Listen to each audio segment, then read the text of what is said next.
দেবর ভাবি বা শালী দুলাভাইয়ের মধ্যে পর্দার বিধান কি? দেবর ভাবি এবং শালী দুলাভাইয়ের মধ্যে পর্দা হতে হবে দুনিয়ার সবচেয়ে শক্ত পর্দা, আল্লাহর জমিনের সবচেয়ে কঠিন পর্দা হইতে হবে দেবর ভাবির সাথে আর শালী দুলাভাইয়ের সাথে। কেন?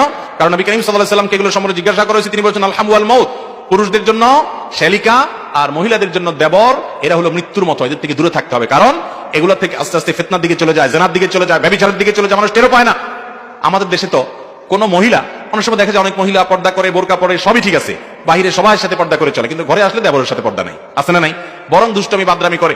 আর দুলাভাইরা আপাতমস্তক ভালো মানুষ সবার সাথে, কিন্তু শালীর সাথে আর কি ফাজলামতি করে। আমাদের সমাজের মানুষ মনে করে দুলাভাইরা একটু শালীর সাথে আর কি ফাজলামতি করতেই পারে, আর দেবর ভাবিও একটু উল্টাপাল্টা করতে পারে। অনেক গানও বাইরে হয়েছে না, দেবর ভাবির গানও আছে না অনেক এরকম, যে খুনসুটি করবে, হানতান।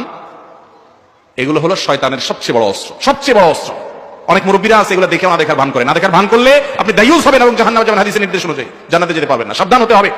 অনেক মহিলাকে বাসায় দেবররা ডিস্টার্ব করে, ইয়ার কি ফায়দাম নেই, কোনো ইয়ার কি ফায়দাম নেই। এখানে সবচেয়ে শক্ত হতে হবে। বাহিরের একজন মানুষের সাথে পর্দা যেরকম করবেন, দেবরের সাথে আরো বেশি পর্দা করতে হবে, কারণ এখানে ভয় বেশি, এখানে ফিতনা বেশি।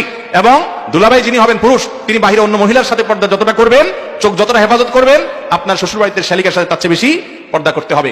ফাইজলামতির নাম দিয়া কত দিকে মানুষ চলে যায়, কত সংসার ভেঙে যায়, কত সর্বনাশ হয়, পরে যায় মানুষ টের পায়। আল্লাহর বিধান মানতে প্রথমে মজা লাগে না, ঠেলা পড়লে ঠিকই বুঝে। আল্লাহ তো আমাদের বুঝার তৌফিক